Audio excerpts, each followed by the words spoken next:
हरे कृष्णा। तो इस वाले वर्स के साथ हम लोग स्टार्ट करेंगे चैप्टर 4। तो देखते हैं, चैप्टर 4 का वैसे नाम है ट्रांसेंडेंटल नॉलेज। इस वाले चैप्टर में Lord Shri Krishna transcendental knowledge के बारे में बताने वाले हैं हम लोग को।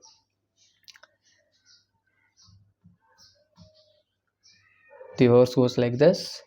श्री भगवानुवाच इमं विवस्वते योगं प्रोक्तवानहमव्ययं विवस्वान्मनवे प्राह मनुरेक्ष्वाकवे ब्रवीत्।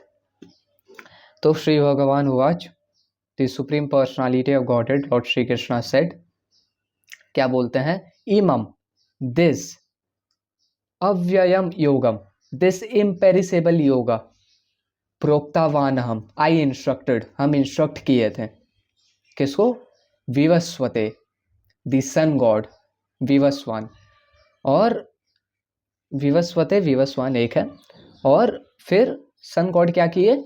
विवस्वान द सन गॉड प्राह मनवे, प्राह इंस्ट्रक्ट किए फर्दर। किसको? मनवे, मनु, विवस्वता मनु को इंस्ट्रक्ट किए। मनु कौन है? The father of Mankind. और फिर मनुर इक्ष्वाकवे ब्रवीत, फिर मनु अब्रवीत, इंस्ट्रक्ट किए। किसको? उनके बेटे को, इक्ष्वाकु, महाराज इक्ष्वाकु को, जो उनको सन गॉड से मिला था, विवस्वान से मिला था, वो अब अपने बेटे को बताए। तो इसको ऐसे समझो, लॉर्ड श्री कृष्णा पहले विवस्वान सन गॉड को भगवत गीता का नॉलेज देते हैं। फिर विवस्वान मनु को, the father of mankind, Vivasvata Manu को मिलता है अपने फादर से भगवत गीता का नॉलेज। फिर वो फर्दर अपने बेटे को, महाराज इक्ष्वाकु को भगवत गीता का नॉलेज देते हैं। ये बता रहे हैं लॉर्ड श्री कृष्णा। तो श्रीला प्रभुपाद के पर्पट में जाने से पहले, श्रीला प्रभुपाद के पर्पट में जाके हम लोग इस वर्स को अच्छे से समझेंगे, लेकिन उसके पहले कुछ छोटा छोटा चीज़ हमको पता है जो कि हम बताते हैं, जो कि हमको श्रीला प्रभुपाद के पर्पट से ही पता चला श्रीमद् भागवतम का। तो जैसे कि बहुत लोग ऐसा बोलते हैं कि हम ऐसे कभी सुने नहीं है, लेकिन हम एडवांस वैष्णव लोग से ही सुने हैं कि कुछ लोग ऐसा बोलते हैं कि भक्ति योग, तो भाई भक्ति योग इज टू इजी, भक्ति योग बहुत ज़्यादा इजी है, लोग ऐसा बोलते हैं। लेकिन हम लोग यहाँ पे देखते हैं कि महाराज इक्ष्वाकु, वो भी एक भक्त थे, भक्ति योग प्रैक्टिस करते थे। और ये जो डिवोशन सर्विस का जो नॉलेज है भगवत गीता का, उनको कहाँ से मिलता है? पहले सन गॉड डिवोशन सर्विस का नॉलेज देते हैं मनु को, the father of Mankind.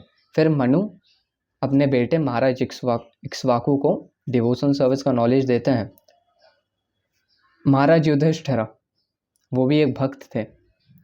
Bhishma Pitamah, वो भी एक भक्त थे। इनने great personalities. The creator of the whole universe lord Brahma, वो भी भक्त हैं। और what to speak of lord Shiva, जो कि इतने ग्रेट वैष्णव हैं। और भी लिस्ट गोस एंडलेस। तो ये चीज़ हम लोग देखते हैं कि इतने ग्रेट पर्सनालिटीज लोग भी डिवोटीज हैं। और इस चीज़ पे ही, सोने पे सुहागा करने के लिए भगवान खुद, लॉर्ड श्री कृष्णा खुद एज चैतन्य महाप्रभु कलयुग में आके भक्ति योग का प्रचार करते हैं, और हम लोग को भक्ताते हैं कि भक्ति योग को प्रैक्टिस करना है। तो चाहे ये इजी हो या चाहे ये हार्ड हो, क्योंकि भगवान खुद आके हम लोग को बता रहे हैं इसको प्रैक्टिस करना है, even in this age of Kalyug. तो हम लोग को ये प्रैक्टिस करना ही है। अब आते हैं, और एक चीज़ बताना है। महाराज इक्ष्वाकु जो थे, ही प्रोहिबिटेड मीट ईटिंग को प्रोहिबिट किए थे वो। अब आते हैं श्रील प्रभात के पर्पट में। तो the kings of all planets are specially meant for the protection of the inhabitants, and therefore the royal order should understand the science of Bhagavad Gita in order to be able to rule the citizens and protect them from material bondage to lust. तो पहले हम लोग का जो भारत था, भारतवर्ष, वो बहुत ज़्यादा अच्छे से रूल होता था। और उस टाइम जो लीडर्स थे, जैसे महाराज इक्ष्वाकु भी एक टाइम पे अर्थ को रूल करते थे, तो उस टाइम के लीडर्स, महाराज इक्ष्वाकु, महाराज युधिष्ठिर, वो लोग इतने अच्छे से अर्थ को कैसे मैनेज करते थे? By the knowledge of Vedas. Vedas का जितना भी नॉलेज था उससे अर्थ को अच्छे से मैनेज करते थे, ना कि अपना कुछ स्पेकुलेटिव नॉलेज लगा के मैनेज करते थे। जो भगवान द्वारा नॉलेज दिया गया है उससे ही अर्थ को मैनेज करते थे। और यहाँ पे तुम जैसे कि देख रहे हो, लॉर्ड श्री कृष्णा एकदम मेजर पर्सनालिटीज़ को बता रहे हैं भगवद गीता, जैसे कि सन गॉड और Manu the father of Mankind और महाराज इक्ष्वाकु जो कि अर्थ प्लैनेट को रूल करते थे। तो ये सब लीडर पर्सनालिटीज़ को बता रहा है। ऐसा क्यों? ऐसा इसलिए क्योंकि हम लोग चैप्टर 3 में ये चीज़ पढ़े हुए हैं, यद्यताचरिति श्रेष्ठस तत्तदेवेतरोचनः स यत् प्रामाणम कुरुते लोकस्तदनुवर्तते। तो पहला बात, जो लीडर पर्सनालिटीज़ लोग रहते हैं उन लोग को ये चाहिए होता है कि साइंस ऑफ भगवद गीता को सीखें और उसके अकॉर्डिंग सिटीजन्स को प्रोटेक्शन दे मटीरियल बॉन्डेज से, लस्ट से, उनको सही डायरेक्शन दे ताकि वो मटीरियली भी अच्छा रहे और साथ ही साथ स्पिरिचुअली भी प्रोग्रेस करे।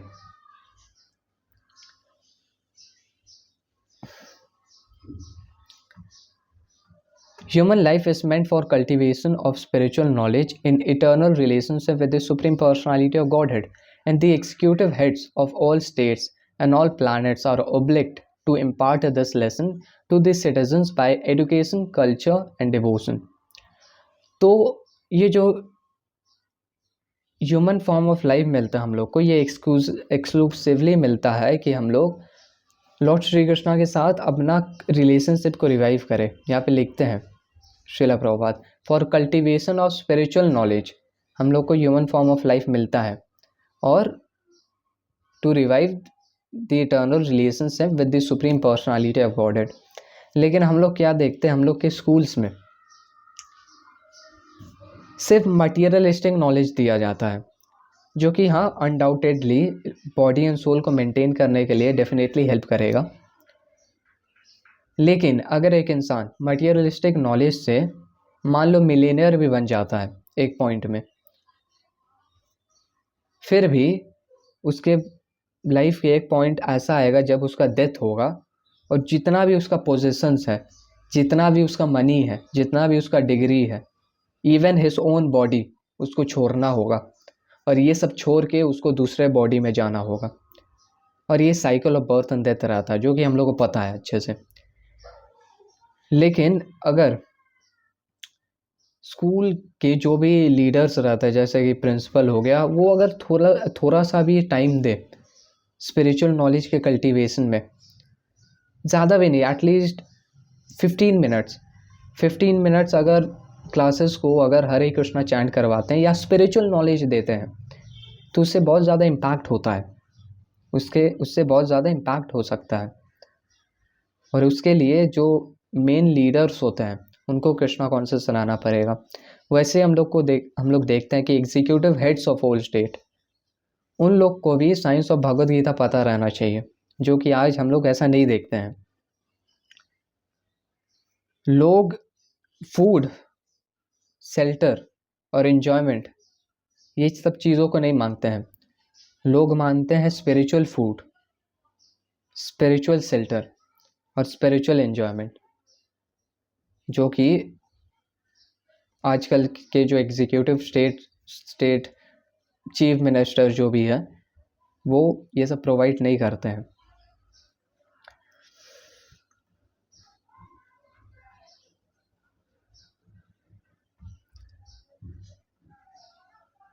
आगे हम लोग श्रील प्रभुपाद एक ब्रह्म संहिता से एक वर्स को कोट करते हैं, जो कि है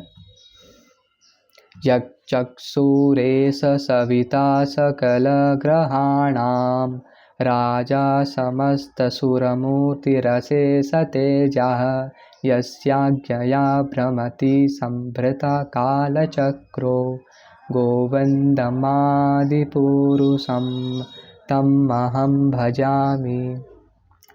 यहाँ पे let me worship, Lord Brahma said, the supreme personality of godhead Govinda, who is the original person and under whose order the sun, which is the king of all planets, is assuming immense power and heat. The sun represents the eye of the Lord and traverses its orbit in the obedience to his order. तो इसको overall में समझे हम लोग तो सन जो है वो लॉर्ड श्री कृष्णा का आई को रिप्रेजेंट करता है और सन जो है वो लॉर्ड श्री कृष्णा के ऑर्डर पे, सन गॉड सन जो है वो लॉर्ड श्री कृष्णा के ऑर्डर पे ही अपने काम को एग्जीक्यूट करता है। और यहाँ पे अब थोड़ा हम लोग कॉम्प्लिकेटेड चीज़ को समझेंगे। महाभारत से लॉर्ड श्रीला प्रभुपाद एक वर्स को कोट करते हैं जो जिसमें कि लिखा हुआ है, in the beginning of the millennium known as Treta Yuga, this science of relationship with supreme was delivered by Vivasvan to Manu. तो त्रेता युग के बिगिनिंग में सन गॉड विवस्वान मनु को ये नॉलेज दिए थे भगवद गीता का, और फिर Manu the great father of Mankind, फिर वो अपने फादर से लेने के बाद वो अपने बेटे को महाराज इक्ष्वाकु को दिए, the king of this earth planet and four father of Raghu dynasty. और महाराज इक्ष्वाकु कौन से डायनेस्टी के किंग थे? रघु डायनेस्टी, रघुकुल, और उसमें रामचंद्र भी अपीयर करते हैं। Therefore, Bhagavad Gita existed in human society from the time of महाराज इक्ष्वाकु। तो भगवद गीता इस ह्यूमन सोसाइटी में एग्जिस्ट कर रहा था कब से? From the time of Maharaj Ikshvaku. अब आगे लिखते हैं Shrila Prabhupada, at the present moment we have just pass through the 5000 years of Kaliyuga which lasts 432,000 years.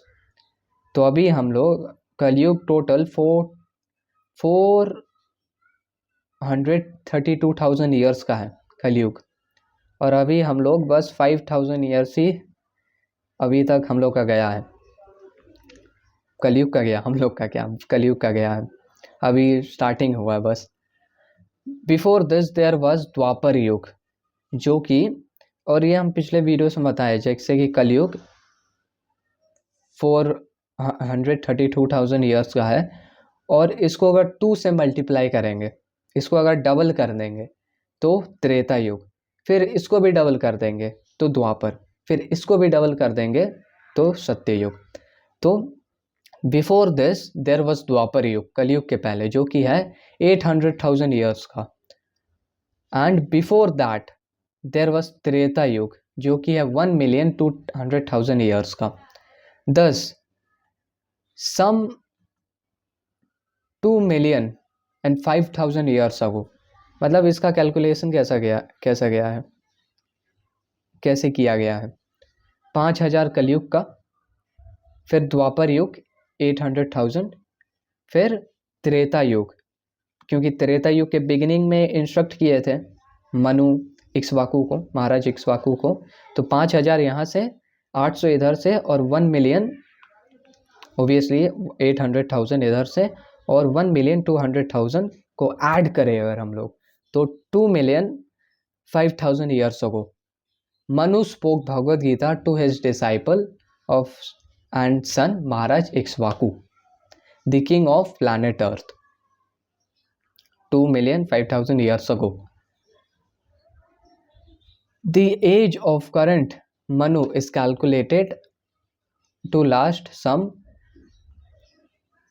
300 million, बाप रे इतना बड़ा नंबर है मेरे से, 305,300,000 305,300,000 ईयर्स। तो जो मनु है, वैवस्वता मनु, उनका एज है इतना, फिर से हम नहीं बोलेंगे इस नंबर को, और उनका एज इतना है, और अभी तक टोटल एज इतना है, और अभी तक उनका एज कितना कटा है, जैसे कि हम लोग का 100 साल एज रहता मैक्सिमम, और कुछ कटा हुआ रहता अभी तक, जैसे 16 साल। तो उनका एज अभी तक कितना कटा है, 120,400,000 ईयर्स अभी उनका एज कटा है। तो have passed, accepting that before the birth of Manu, the Gita was spoken by the Lord to his disciple, the sun god Vivaswan. A rough estimate is that Gita was spoken at least 120,400,000 years ago. And in human society, it has been extant for 2 million years ago. तो पहला चीज़ हम लोग को realise करना है कि भगवत गीता भाई eternal है, इटर्नल नॉलेज है, सनातन नॉलेज है। और इस अर्थ का देखा जाए तो इस अर्थ में कब से है भगवत गीता, 2,05,000 ईयर्स अगो, जो कि हम लोग देखे थे, अच्छे से समझे थे, सबको ऐड करके। फिर उसके बाद यहाँ पे और एक चीज़ बताते हैं कि इस ऐसे बोल सकते हैं कि यूनिवर्स में कब से भगवत गीता है। तो जैसे कि हम लोग बताएं कि मनु का एज इतना है और उससे कुछ अभी तक उनका पास हुआ है 120,400,000। तो लॉर्ड श्री कृष्णा जो थे वो विवस्वान सन गॉड को मनु से पहले, मनु के बर्थ से पहले भगवत गीता का नॉलेज दिए थे सन गॉड को, मनु के बर्थ से पहले। तो मनु के बर्थ से पहले दिए थे और मनु का बर्थ अभी इतना है 120 मिलियन अराउंड। तो 120 मिलियन ईयर्स पहले lord Shri Krishna son god को नॉलेज दिए थे भगवत गीता का। तो ये एक रफ एस्टिमेट है। तो उनको पता है बहुत ज़्यादा तुमको सुन के आधा तो समझ नहीं आया होगा, बोरिंग लग रहा होगा तुमको, लेकिन बस समझा दिए इसको। ऐसा हम लोग को समझ लेना कि हाँ बहुत सालों पहले बताए थे लॉर्ड श्री कृष्णा। और it was respoken by lord again to Arjun about 5,000 years ago, 5,000 साल पहले फिर से लॉर्ड श्री कृष्णा बताएं। तो एक 120 मिलियन ईयर्स पहले, फिर आके 5,000 ईयर्स पहले। That is the rough estimate of the history of Gita.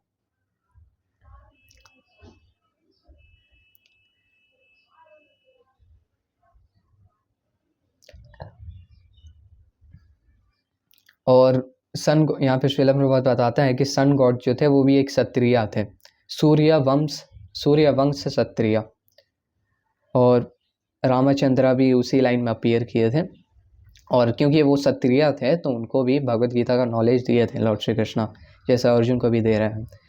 Because Bhagavad Gita is as good as the Vedas, being spoken by the supreme personality of godhead, this knowledge is अपौरुषेय और सुपर ह्यूमन।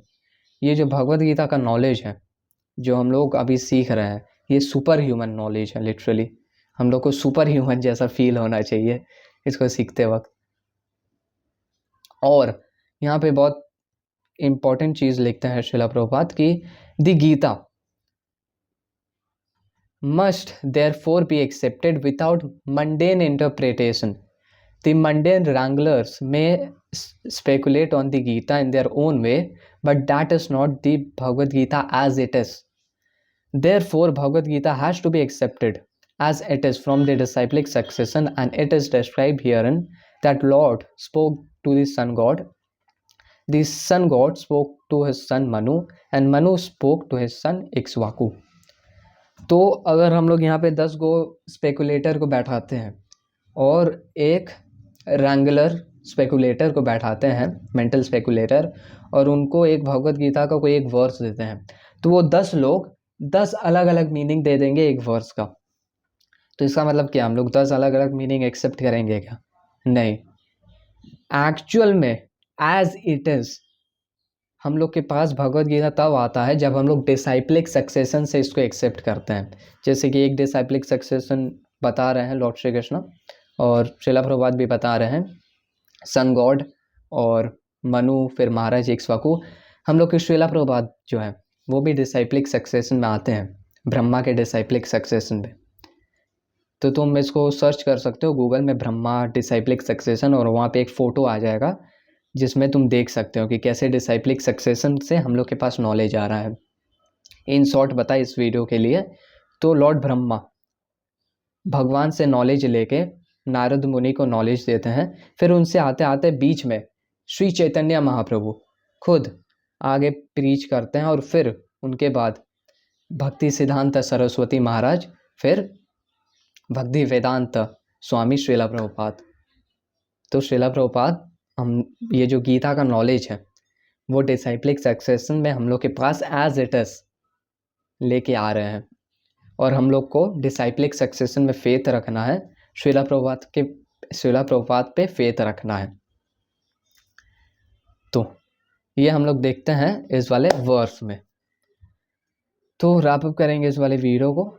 और यहाँ से तुम्हारा एक क्वेश्चन आ सकता है कि अच्छा ये बताए थे लॉर्ड श्री कृष्ण इतने सालों पहले, तो फिर अभी क्यों बता रहे हैं? तो उसका आंसर लॉर्ड श्री कृष्ण इसके बाद वाले वर्स में देंगे। रैप अप करते हैं इस वाले वीडियो को एक बार फिर से वर्स के रिवीजन के साथ। श्री भगवानुवाच इमं विवस्वते योगं प्रोक्तवानहमव्ययं विवस्वान्मानवे प्राह मनुरेक्ष्वाकवे ब्रवीत्।